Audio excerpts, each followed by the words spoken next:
El mal que habito estamos escuchando, esta música española que seleccionamos para compartir con todas y todos ustedes en una tarde que en este momento se presenta muy nublada, con 24 grados, o sea, está agradable, está lindo. Mejor que ayer, que fue un día olvidable. Pero vamos a hablar sobre cosas lindas, porque la película boliviano-uruguaya Utama ganó el premio del jurado en el Festival de Sundance. La película es una coproducción de La Mayor Cine y cuenta con la edición de Fernando Epstein, y parte de la composición sonora está a cargo del músico Fernando Cabrera. Para conocer un poco más sobre la película estamos con Fernando Epstein, el productor y editor de Utama, montajista de 25 Watts Whisky y alguien que verdaderamente ha hecho muchísimo por el cine nacional. Fernando, bienvenido, ¿cómo estás? Bien, muchas gracias por toda esa presentación. Bueno, te la mereces. Gracias, acá estábamos laburando, sí, metiéndole, siempre metiéndole. Lo sé. Me encanta esa actitud que tenés, proactiva de productor. Ya vamos a hablar sobre eso, porque es una faceta que particularmente nos interesa para esta nota. Bueno, pero primero es un nuevo triunfo, una película que gana este premio. ¿Cómo lo recibiste? No, bueno, con mucha alegría, ¿no? Claro que sí, es un reconocimiento increíble. Utama es una ópera prima, es la primera película de Alejandro Loaiza, un chico que se preparó mucho tiempo, él es boliviano obviamente, un tipo que se preparó mucho tiempo, que viene de una familia de cine, porque su padre Marcos Loaiza es de una generación anterior, un tipo muy prolífico en el cine boliviano, que se conoce bastante poco, pero que ha hecho varias películas muy buenas.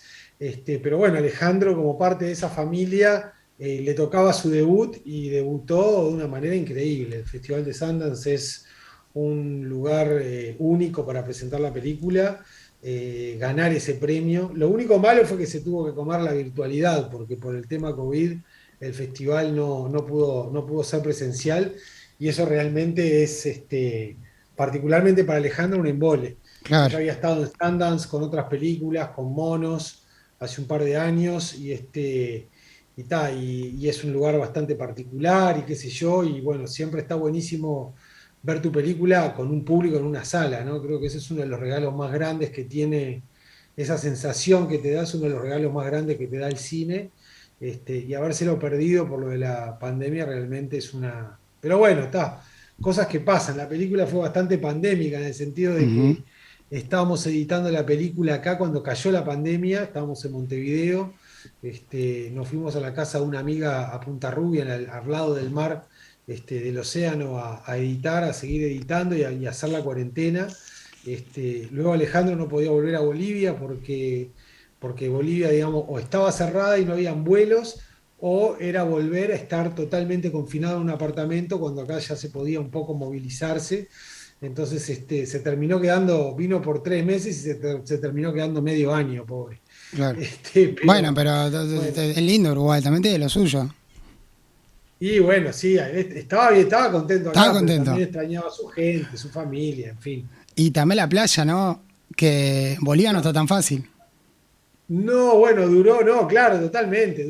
Eso duró 2 semanas, y cuando se lo propuse me miró, me dijo, ¿vos me estás preguntando en serio? Vámonos ya. Y bueno, salimos, me acuerdo que la ruta era un desierto total, no había Claro. nadie. Pa. Y mismo allá en Rocha, no es que nos recibieron de brazos abiertos, ¿no? La gente estaba muy paranoica, bueno, en todos lados, en todo el mundo, ¿no?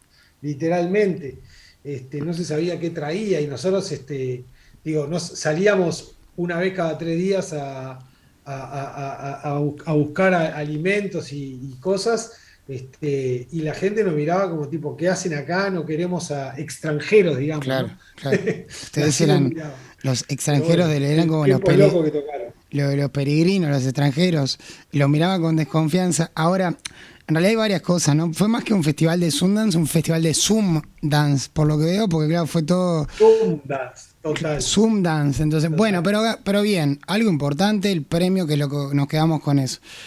Me estás contando algunas cosas que, claro, hay mucha tela para cortar, muchas líneas para ir, pero vos, por ejemplo, me das a entender que vos hoy en día te podés ir a un lugar en Punta Rubia, me dijiste, y podés editar una película tranquilamente.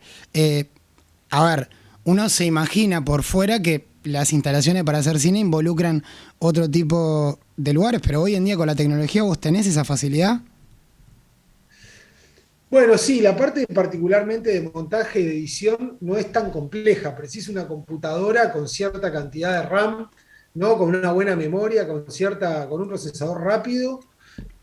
Con eso, un buen monitor y un disco duro, en realidad estás del otro lado.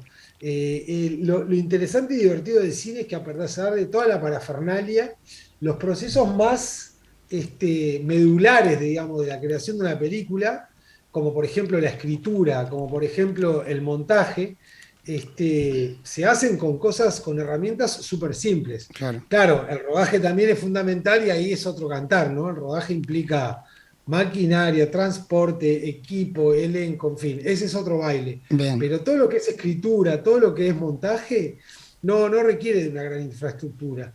Y es una de las cosas lindas que tiene este oficio, que es que te lo podés llevar contigo, ¿no? A cualquier Hermoso. lado. Así que bueno, eso yo siempre había tenido, nunca lo había podido hacer tampoco, pero tenía la ilusión, viste, como de poder ir a editar frente al mar, a esta Mm. casa que sabíamos que podíamos tener. Mi esposa la vio toda en el momento en el cual empezó la pandemia. Empezamos a ver que se caían, viste, que los aviones, que Sí, se sí, sí. cortaban todos los vuelos de Europa a Estados Unidos. Y digo, ¿y esto qué está pasando acá? Y cuando vimos que se suspendía la escuela, que mi hijo estaba yendo a los primeros años del liceo, ahí viene mi esposa y me dice, vámonos ya. Y realmente fue un sueño porque además todavía era marzo, el agua Uy, qué calentita, divino. todavía hacía algo de calor.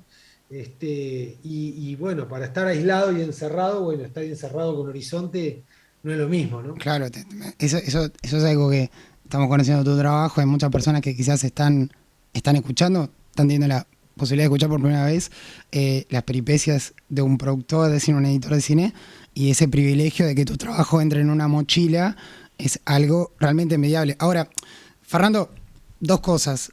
Vos me hablaste de la parte de la escritura y la parte de la edición que la podés resolver con poca plata. Ahora, vos como productor ejecutivo de cine, me imagino que la parte del rodaje, es decir, cuando lo que vemos siempre en los documentales de cómo se hacen las películas, que quizás sea lo más sexy para filmar y hacer un documental, esa parte para vos debe ser sumamente importante. Y yo quiero contarle un poco a la gente, mostrarle el rol del productor ejecutivo. Porque para hacer una película es algo caro, hay que encontrar financiación. ¿Cómo fuiste desarrollando este trabajo? Y además vos tenés una larga data en un lugar como Uruguay, que quizás no es una plaza muy grande de audiovisual, o por lo menos no lo era. ¿Qué nos podrías contar sobre eso? Bueno, digo, no es algo para hablar, llevo un poco más de 15 minutos para Bueno, sí, contarlo, tenés pero razón. para tratar de ser sucinto, mi trabajo como productor en realidad es ayudar a una persona que tiene una idea que a mí me gusta y que decido involucrarme a contarla de la mejor manera. O sea, implica mucho tiempo, porque la primera etapa, ¿no? La escritura del guión, ponerle que el guión está pronto y que ya hay un guión pronto, pero bueno, hay que mejorarlo, hay que trabajarlo, hay que tomar decisiones. Entonces ahí empieza la etapa de lo que se llama desarrollo de un proyecto, que te puede llevar igual 2, 3 años fácil, donde uno va por un lado tomando decisiones artísticas en base a una historia, como por ejemplo con qué actores, si van a ser actores naturales, como es el caso por ejemplo de Utama, o si van a ser actores profesionales. Luego uno dice, bueno, quiero hacerlo con tal cámara, y ahí contrata o busco con tal fotógrafo y contrata al fotógrafo, y el fotógrafo dice, para mí hay que usar estos lentes, y etcétera, ¿no? Y el departamento de arte dice, acá hay que construir una casa de cero. Entonces, todas esas pequeñas cosas que van determinando cómo se hace una película, también determinan cuánto cuesta una película. Claro. Entonces, una vez que hay un presupuesto de toda la película, de hacer toda la película, también empieza, que es parte también del desarrollo, una peripecia económico-financiera, a ver cómo hacemos para financiar esta película. Entonces, lo que se conoce de la tarea del productor en realidad es más esa parte, ¿verdad? Como la parte de la plata, la parte del financiamiento, la parte de pagarle a la gente, pero en realidad el trabajo para mí empezó mucho antes, porque, digamos, si me involucro con una historia es porque para mí la historia me representa y por tanto tengo algo para decir al respecto. Entonces discuto con el director, charlamos, dialogamos, cómo hacemos la película, cómo te gustaría, te propongo esto no, esto sí, bien. Entonces, con todas esas decisiones tomadas, uno termina, o sea, es como que una vez que uno sabe cómo la quiere hacer, ahí uno puede determinar cuánto cuesta y a partir de saber cuánto cuesta, uno puede pensar, bueno, entonces ahora cómo hago para financiar esto. Porque, y ahí entonces, bueno, ok, vamos a través de fondos públicos, se la voy a tratar de vender a Netflix, o tengo una tía que me va a dar plata y se la voy a devolver de tal manera, ¿no? Entonces, ahí se toman decisiones, se lleva adelante, tiene su calendario, hasta que llega por fin el momento de filmar, ¿no? Entre que dije, sí, vamos a hacer esta película y se prende la cámara, con suerte pasó 1 año y medio, con mala suerte pasaron 5 años igual, ¿no? Bien. Porque ahí cuando se prende la cámara es como que la canilla del dinero empieza a correr de una manera bestial, entonces uno tiene que estar muy preparado para esa época, para ese momento, Que porque el tiempo es dinero, son mucha gente trabajando, mucha gente transportándose, mucha gente comiendo, este, muchas horas de trabajo por día, muchos imprevistos también. Y un poco ahí la labor del productor, para mí como productor en el rodaje, también tiene mucho que ver con cuidar mucho el ambiente, ¿no? Porque yo tengo la teoría y nosotros, digamos, yo hablo con, digo, de todos los grupos en los ujú, cuales me han tocado trabajar, estoy hablando de un número re grande de gente entre todas las películas, sí, y todos tenemos como esa conciencia de que la sonrisa de la gente que está detrás de cámara, o sea, el bienestar de la gente que está detrás de cámara, el disfrute creativo de la gente que está detrás de cámara entra de alguna manera por la lente, ¿viste? bien. Y se ve en el resultado. Entonces, yo como productor en ese momento estoy trabajando mucho en crear ese ambiente, mantener esa burbuja que se crea de trabajo, que es como una especie de campamento que a veces dura 3 y a veces dura 8 semanas consecutivas con muy poco descanso. Y yo tengo que cuidar eso como si fuera un talismán, ¿no? Claro. Porque todo ese gasto para que llegue a buen resultado, primero tiene que haber tenido muy buena preparación y ahora tiene que estar sucediendo la magia en el set, ¿verdad? Exacto. Y ahí cuando termina todo eso, recién empieza mi otro oficio, que es todo el material, entonces ahí Y sí, se va todo el mundo para su casa, Fernando, ahí te tenés que ir a lo Punta cual para mí Rubia. es una cosa muy, muy descansante, ¿viste? Decir, uff, terminaron No, todos estos riesgos, pero toda esta gente, todos estos posibles problemas, y ahora tengo este material, y ahora junto con el director, de vuelta a ayudarlo a contar su historia de la mejor manera posible, claro, a Fernando, través de las herramientas que yo fui desarrollando. Fernando, claro, Y ahí empieza otra etapa que exacto. todavía te va a llevar entre montaje, la postproducción, o sea, poner el color final, arreglar las imágenes, poner la música, hacer el sonido, tenés todavía con suerte 6, 7 meses más de trabajo.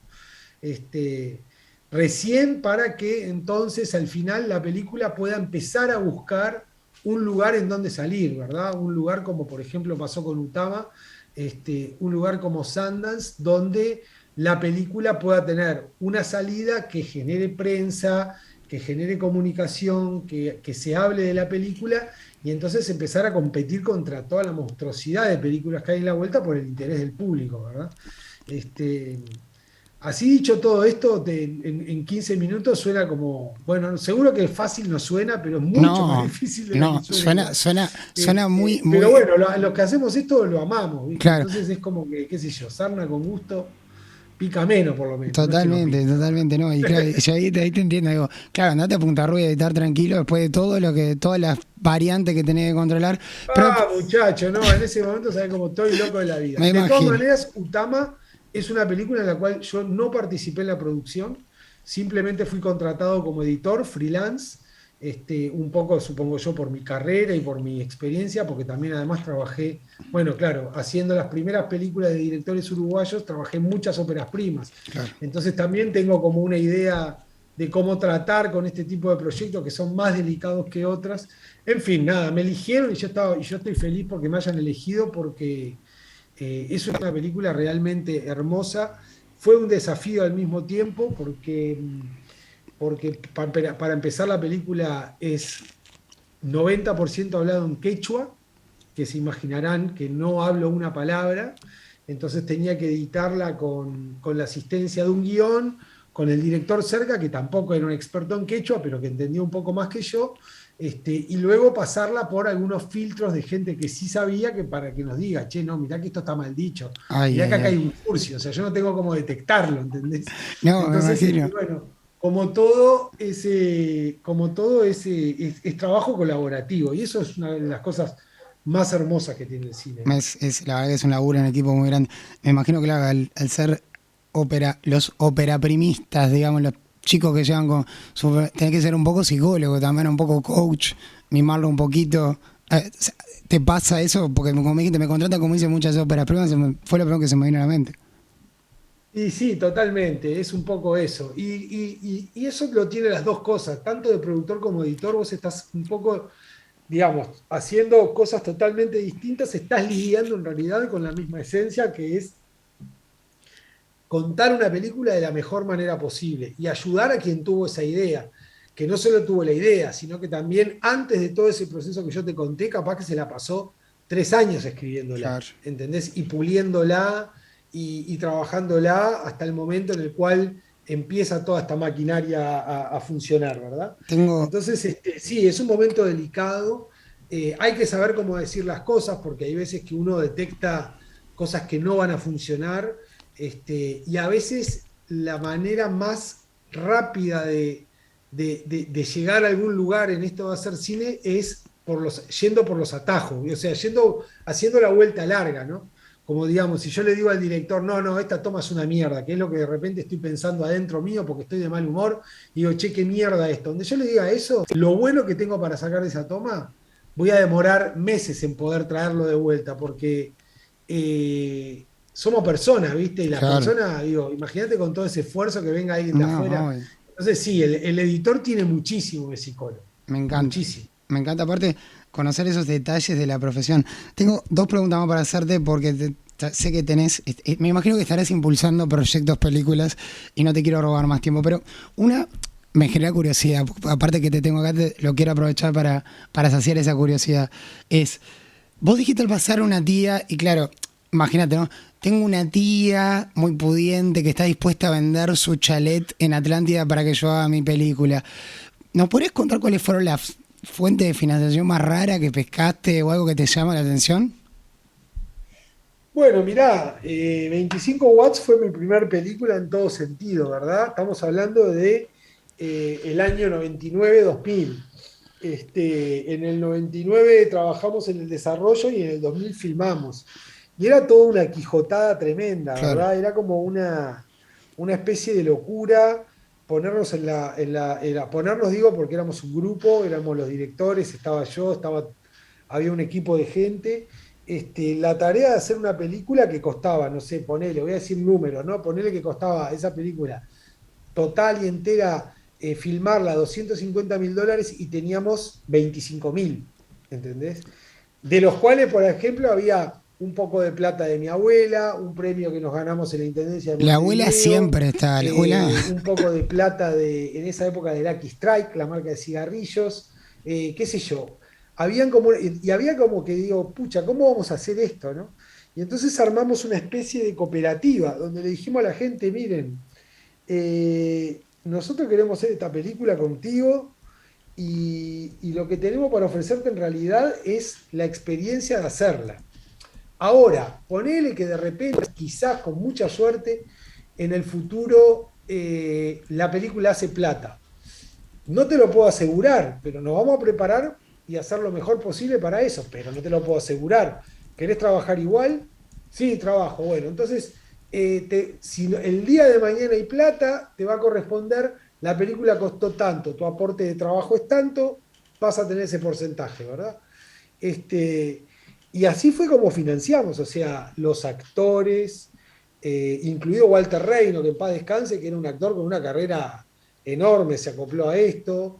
Todo lo demás eran bastante primerizos, ahora son gente más famosa como Daniel Hendler, Jorge Temponi, Alfonso Tort, pero también, qué sé yo, los Mockers, ¿no? Que eran una banda de música de los 60, ¿no? Que vivían casi todos en el Bueno, extranjero y que un día les Está Daniel mandamos un mail a Mella. decir, che, les queremos comprarlo.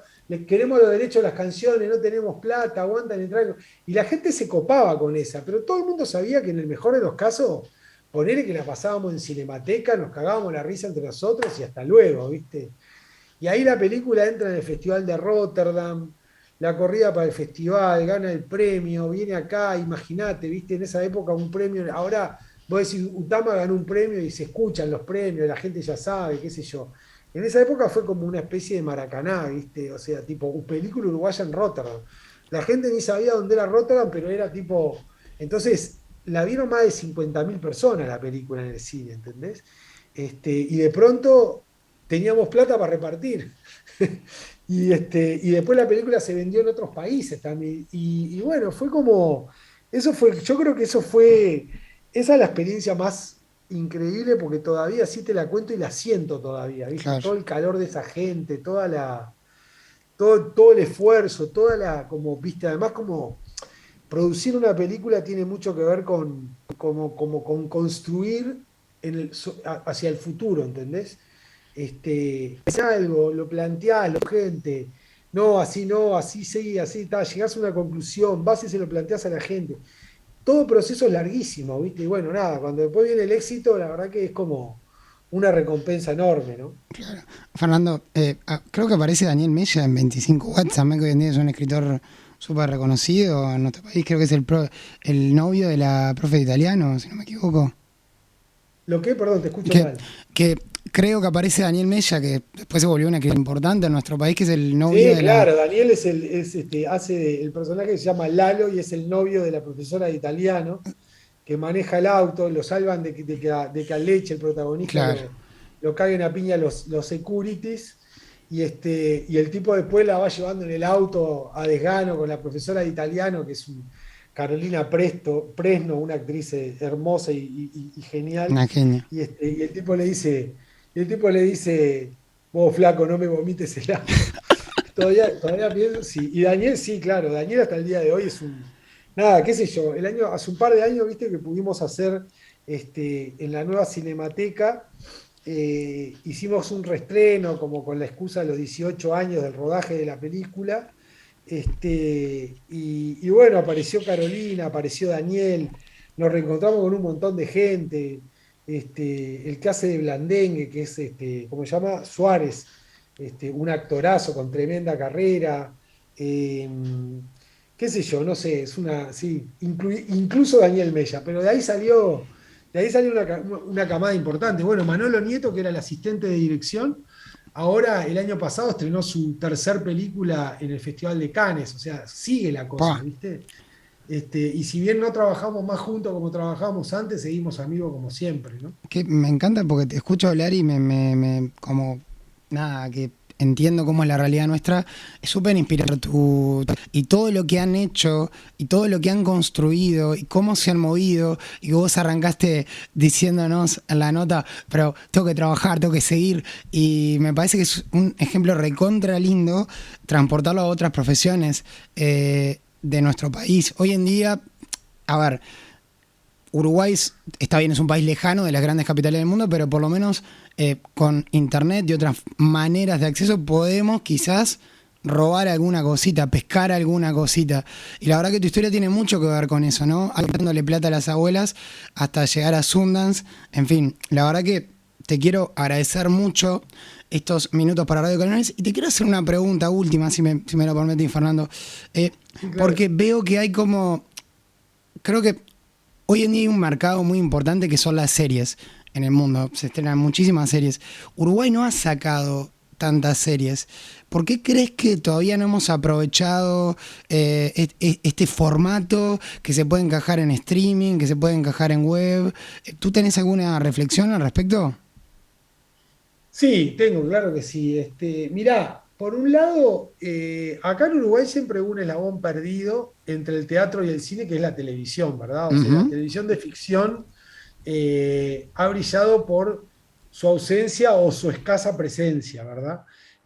Han sido siempre casos muy aislados, esfuerzos muy grandes, independientes. Pocas veces los canales se han puesto realmente, salvo algunas excepciones, porque no puedo decir que nunca, pero sí son excepciones, la ficción acá siempre ha sido muy difícil en la televisión. Y la televisión no es lo mismo que el cine, no es lo mismo contar en la pantalla grande que contar en la pantalla chica. Entonces, hay una cuestión que tiene que ver el audiovisual como oficio, sea en donde sea que vos estés, como todos los oficios de musculatura, ¿verdad? Camina el primer año, empieza a caminar al año, entonces vos pero tenés que pasar por haber gateado para caminar. Y para correr tenés que haber pasado por dar tus primeros pasos, ¿entendés? Y para llegar a la maratón de las Olimpiadas tenés que haber corrido y corrido y corrido. Te quiero decir, hay una musculatura, digamos, audiovisual que se va generando que, que recorre todos los oficios, desde la parte como más técnica, eléctrica, poner igual los iluminadores del set, hasta los guionistas, escritores, Claro. etcétera, etcétera. Entonces, si bien han habido fondos y apoyos en el Uruguay, siempre han sido relativamente escasos y la falta de la televisión hizo retrasar, digamos, este crecimiento, esta gimnasia necesaria para la narración audiovisual. Bo- El año pasado fue un año muy particular donde por causa, bueno, por una serie de coincidencias, entre ellas la pandemia, entre ellas que Uruguay se podía filmar y en el resto de los países de América Latina no, etcétera, etcétera. Acá se filmaron 11 series para Amazon, pasamos de 0 a 11 en un año, ¿entendés? Entonces, eso generó, por ejemplo, ahora un movimiento de gente, un trabajo y algo que le dejó al país. Ahora se abrió Brasil, se abrió Argentina, las series se van de vuelta para allá. No son series nuestras, son series de otros. La gente acá quedó con otra gimnasia y eso creo que Está vamos a ver bueno. las repercusiones en los próximos años. Por otro lado, te digo que sí hay algunos casos de series, está Series UI, que es un fondo uruguayo, hay otros, hay algunos otros apoyos financieros, pero son bastante, la verdad que son bastante magros y no permiten tanto ver en grande. Yo creo que lo que se está gestando más por el lado de la gente que escribe, que viene haciendo escuela de cine, que viene trabajando como por la suya, y que ahora cuando o sea, todas estas, porque claro, Netflix sale a buscar series de Uruguay. Uruguay es el último, porque es el mercado más chico, ¿entendés? Argentina, y cuando se agota Argentina, cuando ya la cosa, hay tanto trabajo, entonces empiezan a buscar por otro lado, y ahí empiezan a abrirse ¿no? las oportunidades. Claro. Para los que decidimos no emigrar, ¿no? Porque uno se puede ir a vivir a Argentina cuando quiera, uno se puede ir a vivir a Estados Unidos cuando quiera. Yo decidí, yo me podría haber ido incluso me quería ir a Estados Unidos a trabajar en el cine, hasta que me pasó lo que me pasó, que fue, por ejemplo, hacer 25 watts y comenzar una historia grupal y de trabajo que me dijo, ¿qué carajo me voy a ir a hacer afuera? Mirá lo que estoy haciendo acá, en el país que además vivo, nací y amo, ¿viste? Entonces, bueno, qué sé yo, no sé, me fui por las ramas. No, no, en Perdón. realidad, acá, la verdad, por ejemplo, el otro día escuchaba a Male Pichot en el podcast de Martín Garabal divagar, y ella lo que decía era justamente era esto, que nunca lo había pensado, cómo la televisión te da otro oficio, otra cancha, es una gimnasia diferente, y tiene que ver con esto que vos mencionás. También a mí me pasa que me gusta mucho Seinfeld, entonces veo cómo se escribe para la tele y es muy diferente. Por eso los argentinos creo que tienen una ventaja comparativa muy grande, porque ellos tuvieron mucho desarrollo de la televisión, sobre todo en la década de los 90. Yo hasta incluso prendo YouTube y veo programas antiguos, ¿viste? Porque me llama mucho la atención. Nunca lo había pensado Es de esa que, forma. es que, por ejemplo, mirá, por ejemplo, ¿no? Y Relatos Salvajes, que fue una película que Ujú. la vio todo el mundo, que rompió todo en su momento. ¿Se acuerdan de esa, verdad? Claro que sí. Bueno, ok, está. La vio todo el mundo porque es un peliculón. En realidad son 5 cortos, totalmente separados y distintos, pero la película, pero funciona como una película y cada corto es más espectacular que el otro, ¿tá? Y en esa época alguien dijo acá, sí, acá hay que hacer película como Relato Salvaje. Y digo, pero pará, flaco, el director de Relato Salvaje, ¿qué hizo antes? El tipo había pasado por 3 películas independientes y 4 temporadas de Los Simuladores, Claro, los que fue simuladores una serie es súper exitosa argentina. increíble. Es el mismo director. Claro. Entonces, tipo, no explotar autos y que tenga sentido, a filmar choques y no sé cuánto y que tenga sentido, a crear una escena como la que envenenan al tipo, ¿no? Al tipo que es un zorongo, que lo envenenan ahí en un restaurante de la carretera, pero que tiene una dramaturgia increíble, que los diálogos son increíbles. O sea, no, no.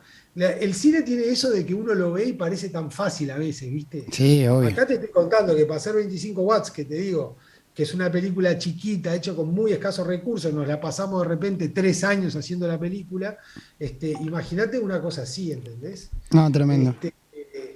Así que nada. Quiero agradecer estos minutos, la verdad ha sido como tener un insight, como ver el mundo del cine por dentro, también un montón de data que a mí por lo menos me sirve para pararme frente a un montón de situaciones, la verdad, muy útil tenerte acá, muy disfrutable, te agradecemos muchísimo estos minutos para Radio Canelones, sé que tenés que hacer un montón de cosas, y bueno. Saludos a todos los canarios allá de Canarias, de Canelones. La verdad que nada, pocas veces tenemos tenemos contacto con el interior y me parece que es un problema que estamos teniendo. Me parece y nada, ya que se cuenten conmigo para lo que precisen cuando sea. Bueno. Les mando un abrazo grande a todos. Hola, muchísimas gracias. Hablamos con Fernando Epstein, el productor y editor de Utama, que ganó el primer premio del jurado en el Festival de Sundance. Vamos a hacer una pausa y nosotros ya volvemos. Hay mucho programa hasta las 17:30 horas. No te vayas.